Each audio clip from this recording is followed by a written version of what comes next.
Assalamu alaikum everyone, welcome back to PEIPEI update today. So PEIPEI has a nice good candle green move to the upside today, and guess what, we took advantage of it. Today I was buying at 2911. I was looking to sell at 45.76 for a 56% move, but hey, we got out a little bit early, and we got out at 3428. So we went from 2900 to nearly 3400 and took 18-20% profit.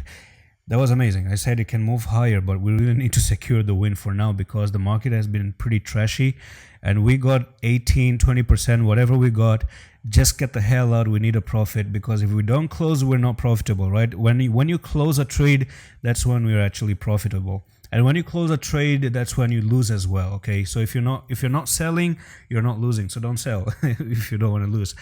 And one more thing is, let's get into the 4-hour time frame. And I actually noticed that on the 15 minutes time frame, we were doing a pretty amazing job. We had bullish divergence, and in yesterday's update, I talked about the bullish divergence and how this bullish divergence really looks like. So we had the 15 minutes time frame, a little bit of a pattern here. So I noticed, and we took at 2911. Of course, this is where we're buying, entering. And we were very lucky because we got that nice juicy move to the upside. That was awesome, man. That was really, really good. And I noticed that this was where we had our, resistance right over here. And I thought, okay, this is resistance, so let's just sell it off the resistance. Now I think there's a lot of move that can still happen. I personally think that we could be looking at 52.15 or something like that, because on the daily, that's where you have your next resistance, and it will make a lot of sense to kind of come back again. As I said before, this is where you had your support.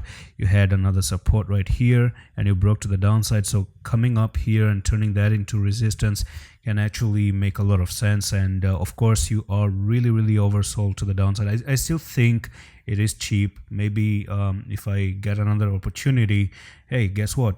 On the private, it's going to be posted. But the thing is, I want to check the 1-hour time frame. So first of all, in the next few hours, 2 hours 30 minutes, you're about to make a closing, and you are about to make a morning star, which is a very good sign. So it looks like this is just the beginning of good things to come. It's not the end, because once again, you're making some doji, some inverted hammer, and then you have this little bit of bullish pattern going on in there, which is going to force me to come down to 1-hour time frame and talk about the next pattern that we may actually have. So on the 1-hour, I would like to actually see one thing. So first of all, you have this support and resistance right there, okay, which you kind of failed to push above. It does look like you did fail and made a fake out, because when you came down for that retest, you're closing under it. You're just closing under it. But I think if you make that morning star and that closing today, we could actually start to see this thing actually pushing back up again.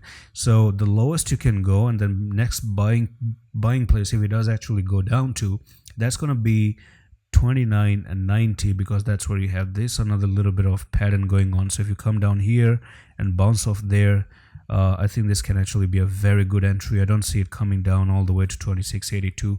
I think it's just going to take a break down here and then start to push back up again. And of course, if it does come down there, then this is just to take a lot of stop losses, because then again, when you break above this little bit of a pattern, you haven't retested it. These are small details that you have to care. So what are the small details? That means when you did this break to the upside, there was no retest. Look at that, no retest. All you did is you just broke to the upside, and it does look like you're going to come down there and actually make a retest. One more thing is that it makes sense, because I think you have a bear flag right now. So this little bit of a bear flag does take you down for that retest at 29.62, and 29.62 can be an awesome entry. I'm gonna try again. I'm gonna risk another 2%. We're already won like 18-20%, so I can risk another 2% and see how that really goes. And the main patterns that you want to see get broken is probably going to be this one right over here. Okay, so if you come up here and push all the way up to nearly 4221, then in my opinion this can actually be even a potential double bottom where you have this one bottom and a second bottom as well, and then you try to climb back up again here, push above it, break and retest the neckline, then you have a good opportunity to go from top to bottom right there, and you can actually have a nice good 66.97 as your technical target, if and only if you actually break the neckline and retest successfully. And that's all for the video. I'm going to see you in the next one. Love you.